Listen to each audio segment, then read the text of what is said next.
দারোগা সাহেব, আমার হাজবেন্ডের আমি মামলা করব, ওটা মামলা লেখেন। কি মামলা করবেন? নারী নির্যাতন মামলা? তা জানি না, প্রতিদিন মদ খেয়ে আসে, আমাকে একটুও ভালোবাসে না। আচ্ছা আপনি শান্ত হয়ে বসেন, আগে বলেন আপনার বাচ্চা কাচ্চা কয়টা? 3টা মেয়ে আর 5টা ছেলে। এই এত সাইজে গুজে কই গেছিলা? কার সাথে দেখা করতে গেছিলা? সত্যি করে বলো। তোর মাইরে লইয়া মন্দিরে গেছিলাম ঠাকুর দর্শন করতে। মন্দিরে গেছিলা ভালো কথা, সাইজে গুজে যাওয়ার কি দরকার ছিল? শিব মন্দিরে সবাই সাইজে গুজেই যায়, বিশ্বাস না হলে যাইয়া দেখে আসো। শিবরে কি দর্শন করতে গেছিলা না শিবরে দর্শন দিতে গেছিলা? তোমার মতো লম্পট আমি এই দুনিয়াতে দুইটা দেখি নাই। আমারে তুমি লম্পট বলতেছো কেন? আমি কি করছি? তাহলে দোতলার ভাবিরে তুমি কি বলছো? বেলকনিতে শেভ করতে গেছি, গিয়ে দেখি ভাবির শাড়ি শুকো দেয়া। আমি দেখছি, তারপর কি হয়েছে? তারপর ভাবিরে বললাম, ভাবি আপনার শাড়িটা জাগান, আমি শেভ করব। ভাইজান, আপনারে সবাই দেখলেই বলে খিদে সহ্য করতে পারি না, তাই রোজা থাকি না। কাহিনী কি? আর ভাবি বললেন না, আমাদের মসজিদের মুয়াজ্জিম আছেন আবুল, ওই আমার সর্বনাশটা করছে। কি বলেন ভাইজান? আবুল মুয়াজ্জেম তো আপনার ভালো বন্ধু, সে আপনার সর্বনাশ করলো কি করে? একদিন সেহরির সময় ফোন দিয়ে জিজ্ঞেস করে, দোস্ত তুই তো সেহরি করস, রোজা থাকস না কেন? ঠিকই তো বলছে, এখানে সর্বনাশ করলো কি করে? আমি বললাম, দোস্ত খিদে একদম সহ্য করতে পারি না, তাই রোজা থাকি না। আর আমি সেটা রেকর্ড করে মসজিদের মাইকে সবাইরে শুনাই দিতেছে। আচ্ছা, কালকে যখন তুমি বাসায় আসছো, টুম্পা ভাবিরে ওই সময় বাসায় আসতে দেখলাম, কাহিনী কি? কি বলতে চাও তুমি? টুম্পা ভাবির নিয়ে আমি কক্সবাজার গেছি? আমি সে কথা বলি নাই, টুম্পা ভাবির চার্জার নাকি তোমার কাছে, সেটা নিতে আসছিল। তার তো চার্জারই নাই, সে তো সারা রাত আমার চার্জার দিয়ে চার্জ দিছে। কে এত সকাল সকাল দরজা নক করতেছে?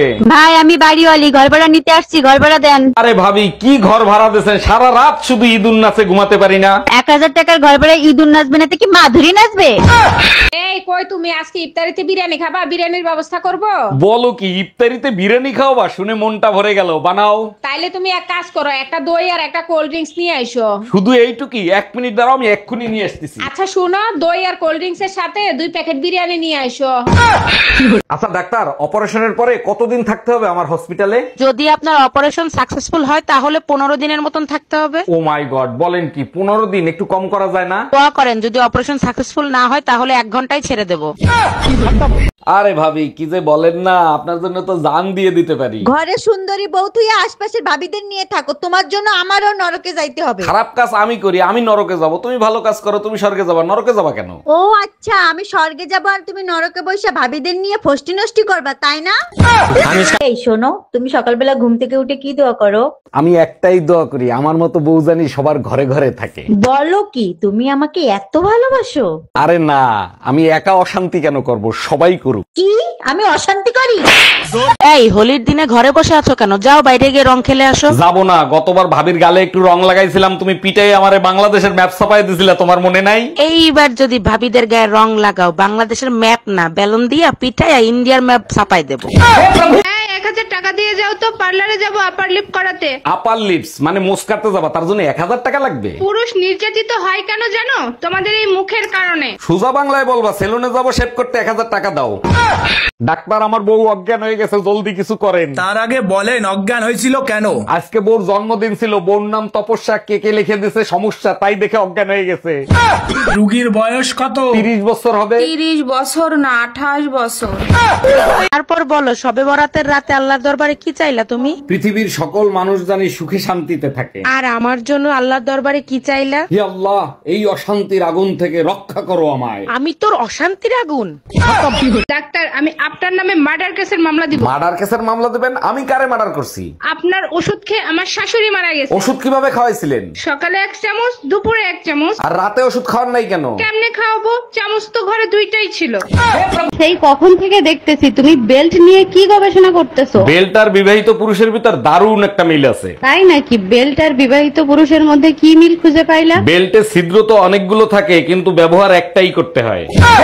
দুনিয়ায় এত কিছু থাকতে তুই মসজিদের মাইক চুরি করতে গেছিলি কেন? ভাবছিলাম আল্লাহর জিনিস চুরি করলে কেউ কিছু বলবে না। আমি বুঝলাম না, ইমাম সাহেব তোরে হাতে নাতে ধরার পরে ছাইড়া দিল কেন? ইমাম সাহেবরে বললাম আজান বাসা পর্যন্ত পৌঁছায় না, তাই সামনে নিয়ে লাগাচ্ছি। ভাইজান, আপনারে সবাই দেখলেই বলে খিদে সহ্য করতে পারি না, তাই রোজা থাকি না। কাহিনী কি? আর ভাবি বললেন না, আমাদের মসজিদের মুয়াজ্জিম আছেন আবুল, ওই আমার সর্বনাশটা করছে। কি বলেন ভাইজান? আবুল মুয়াজ্জেম তো আপনার ভালো বন্ধু, সে আপনার সর্বনাশ করলো কি করে? একদিন সেহরির সময় ফোন দিয়ে জিজ্ঞেস করে, দোস্ত তুই তো সেহরি করস, রোজা থাকস না কেন? ঠিকই তো বলছে, এখানে সর্বনাশ করলো কি করে? আমি বললাম, দোস্ত খিদে একদম সহ্য করতে পারি না, তাই রোজা থাকি না। হারামি সেটা রেকর্ড করে মসজিদের মাইকে সবাইরে শুনাই দিতেছে। অরুণ সাহেব আপনাকে এক্সরে করতে বলছিলাম, এক্সরে কি করে নিয়ে আসছেন? জি ডাক্তার, করে আনছি, আপনার টেবিলে রাখা আছে, দেখেন। সর্বনাশ, আপনার হার্টে তো বড় একটা ছিদ্র হয়ে গেছে, খুব দ্রুত অপারেশন করতে হবে। ছিদ্র বড় একটা আছে সেটা আমিও জানি, কিন্তু ডাক্তার ওটা তো হার্টের অপারেশন হবে না, পাইলসের অপারেশন হবে। হ্যালো, 1 মাস হয়ে গেছে বাপের বাড়ি রেখে গেছো, এর ভিতর একটা ফোন দেওয়া জরুরি মনে করলা না? আমার কি পাগলে কামড়াইছে? মৌমাছির চাকে ইটা মারবো? বাজে কথা বলবা না, আমি যদি এর ভিতর মরে যাইতাম তাইলে কি হইতো? কেন, আমি কি তোমাদের গোরস্থানের চাবি নিয়ে আইছি? এই তুমি এত ছোট ছোট করে চুল কাটছো কেন? এখন তো হাত দিয়েও ধরা যাবে না। চুল ছোট থাকলে টাক হওয়ার সম্ভাবনা কমে যায়, তাই ছোট করাইছি। খুব ভালো করছো, একেবারে আমার গুষ্টি উদ্ধার করছো। একবার আমার কাছে শুনলে না? আমি বুঝলাম না, আমার চুল আমি ছোট করাইছি, তাতে তোমার সমস্যা কোথায়? সমস্যা আছে, তুমি বুঝবা না। চুল ধরে পিটাইতে সুবিধা হয়। শালি কামডা করলো কি, একবারে গুড়া দিয়ে কেটে ফেলাইছে। এইবার যদি শিক্ষা হয় তোমাদের, আর যাবা ফাউ খাইতে? ডাক্তার এখন অনেক আধুনিক হয়ে গেছে, জোড়া দিলে 3 মাসের ভিতর ঠিক হয়ে যাবে। জোড়া দিলে ঠিক হইতে পারে, কিন্তু আগের মতো আর কথা বলবে না। এই মসজিদের হুজুর তোমাকে অপমান করছে কেন? কি করছো? হুজুরকে বললাম, হুজুর স্বপ্নে দেখি কোরবানির গরুগুলো সব জান্নাতে খেলাচ্ছে, আমাদের গরুটা কেন ল্যাংড়াচ্ছে? তারপর হুজুর কি বলে অপমান করলো? হুজুর বলে, ল্যাংড়াবে না তো কি করবে, গরুর এক ঠ্যাং তো এখনো ফ্রিজে রেখে দিছোস।